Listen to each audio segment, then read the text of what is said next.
விளையாட்டு பிரியர்களுக்கு அன்பு வணக்கம். இலங்கை அணி T20 உலக கிண்ண தொடரின் அரையிறுதிக்கு செல்வதற்கான வாய்ப்புகளை முற்றும் உள்ளதாக இழந்திருக்கிறது.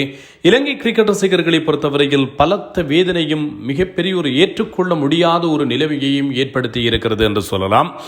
ஆசிய அணிகள் எதுவும் இல்லாத அரையிறுதி ஆட்டம் வரலாற்றில் முதன்முறையாக அரங்கேறப் போகிறதா என்கின்ற கேள்விகள் எழுப்பப்பட்டிருக்கிறது.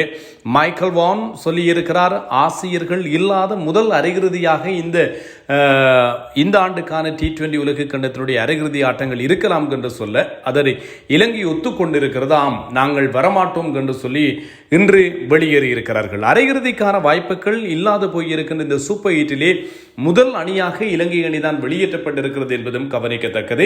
இலங்கை விளையாடி இருக்கின்ற 2 ஆட்டங்கள் 2லுமே தோற்று போயிருக்கிறார்கள். இன்னும் ஒரு ஆட்டம் இருக்கிறது. இந்த ஆட்டத்தில் இலங்கை வென்றாலும் தோற்றாலும் ஒன்றும் செய்வதற்கில்லை. சில வழிகளில் பாகிஸ்தானுக்கு அரையிறுதிக்கான வாய்ப்புகள் இருக்குமா? நியூசிலாந்தை தோற்கடித்து நியூசிலாந்தை முந்திக் கொண்டு பாகிஸ்தான் அரையிறுதிக்கு செல்வதற்கான வாய்ப்புகள் இருக்குமா என்று சொல்லி கேட்டால் அது ஒரு மிகப்பெரிய அளவிலான ஒரு வெற்றியை பெற்றால் மட்டும்தான் சாத்தியப்படும். 90% வாய்ப்புகள் பாகிஸ்தானுக்கும் இல்லை என்று சொல்லலாம். இலங்கை அணி இந்த ஆட்டம் என்பது இலங்கையினுடைய கையிலே இருந்த ஆட்டம். ஒரு கையிலே இருந்த ஆட்டத்தை எப்படி கோட்டை விடுவது என்பதை இலங்கையிடம் இருந்துதான் கற்றுக்கொள்ள வேண்டும் போல இருக்கிறது. 168 ஓட்டங்களை 7 விக்கெட்டுகளை இழந்து நியூசிலாந்து பெற்றுக்கொண்டது. அதுவும் இறுதி 4 ஓவர்களிலே 70 ஓட்டங்கள் பெறப்பட்டன. ஒரு கட்டத்தில் நியூசிலாந்து அணி இவ்வளவு தட்டுத்தடமாறுகிறது, 100 ஓட்டங்களையாவது பெறுவார்களா என்கிற ஒரு நிலைமைதான் இருந்தது. அப்படி இருக்க மிச்சல் சாண்டனர் மிகச்சிறப்பாக ஆடியிருந்தார். இன்றைய நாளில் அவருடைய இன்னிங்ஸ் தான் என்று நியூசிலாந்தை மிக பெருமளவிலே காப்பாற்றி இருந்தது என்று சொல்லலாம். இந்த கட்டத்தில் வேறு அணிகள் யாராவது இருந்திருந்தால் ஒட்டுமொத்தமாக எல்லோருமாக சேர்ந்து சோடி போயிருப்பார்கள். ஒரு 100 ஓட்டங்களுக்குள் இவர்கள் ஆட்டமிழந்து சென்றிருப்பார்கள் என்பதும் கவனிக்கத்தக்கது. ஆனால் இன்று நியூசிலாந்து அப்படி செய்யவில்லை என்பது குறிப்பிடத்தக்கது. 75 ஓட்டங்களுக்கு 2 விக்கெட்டுகள் என்று இருந்தவர்கள் திடீரென்று அடுத்து வந்த 7 பந்துகளிலே 3 விக்கெட்டுகளை இழந்தார்கள். 84 ஓட்டங்களுக்கு 6 விக்கெட்டுகள் என்கின்ற நிலை இருந்தது. 84 ஓட்டங்களுக்கு 6 விக்கெட்டுகள் என்கின்ற நிலையில் இருந்த இந்த நியூசிலாந்து 168 ஓட்டங்களுக்கு 7 விக்கெட்டுகள் என்கின்ற அடிப்படையில் உயர்ந்தது. இறுதி 4 ஓவர்களில் 70 ஓட்டங்களை விளாசி தள்ளினார்கள். 16 ஓவர்கள் வரைக்கும் போட்டி இலங்கையினுடைய கட்டுப்பாட்டிலே தான் இருந்தது. 98 ஓட்டங்களுக்கு 6 விக்கெட்டுகள். அந்த இறுதி 4 ஓவர்களில் ஒரு 40 ஓட்டங்களை கொடுத்திருந்தாலும் கூட ஒரு 140க்கும் குறைவான ஒரு வெற்றி இலக்கை நிர்ணயித்து இலங்கை அணி வெற்றி பெற்றிருக்கலாம். ஆனால் அந்த 17வது ஓவரை வீசிய துஷ்மந்த சமீர அதுவரைக்கும் 2 ஓவர்கள் 8 ஓட்டங்களுக்கு 2 விக்கெட்டுகளை கைப்பற்றி இருந்தவர் மொத்தம் 18 ஓட்டங்களை விட்டுக் கொடுத்தார். தீக்ஷன அதுவரைக்கும் 3 ஓவர்கள் 9 ஓட்டங்களுக்கு 3 விக்கெட்டுகளை கைப்பற்றி இருந்தவர் 18வது ஓவரில் மொத்தம் 21 ஓட்டங்களை விட்டுக் கொடுத்தார். 19வது ஓவருக்கு வீச அழைக்கப்பட்ட மதுஷங்க 2 ஓவர்கள் 15 ஓட்டங்கள் என்கின்ற நிலையில் இருந்தவர் அந்த ஓவரிலே 19 ஓட்டங்களை விட்டுக் கொடுத்தார்.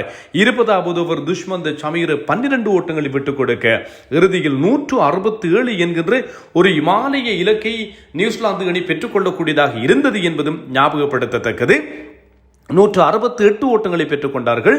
மிச்சல் சாண்டரை பொறுத்தவரையில் மிச்சல் சாண்டர் அபாரமாக அணியை வழிநடத்தி இருந்தார். ஒரு கேப்டனாக மட்டுமல்லாமல் துடுப்பாட்டு வீரராகவும் 4 சிக்ஸர் 2 பவுண்டரிகளோடு 47. அதே போன்று கால் மக்கன்சி 31 ஓட்டங்களை 2 சிக்ஸர்கள் அடங்கலாக பெற்றுக் கொண்டார். 3 விக்கெட்டுகளை தீக்ஷண மற்றும் துஷ்மந்த சமீர ஆகியோர் கைப்பற்றினார்கள். பதிலளித்த இலங்கை முதலாவது பந்து வீச்சிலேயே பத்தும் நிசங்கவி இழந்தது. குசல் மெண்டிஸ் 11, அசலங்க 5, பவன் ரத்நாயக்க 10, கமிண்டு மெண்டிஸ் 31, சானக்கு கேச்சிங் பிராக்டிஸ் கொடுத்தார் என்று 3 ஓட்டங்கள். துஷான் ஹேமந்த் 3 ஓட்டங்கள். துனித் வெல்லாலைக்கு 29 ஓட்டங்கள். 7 ஓட்டங்களை துஷ்மந்த சமீர பெற 107 ஓட்டங்களை மட்டும்தான் இலங்கை அணியால் பெறக்கூடியதாக இருந்தது. 8 விக்கெட்டுகளை இழந்தார்கள்.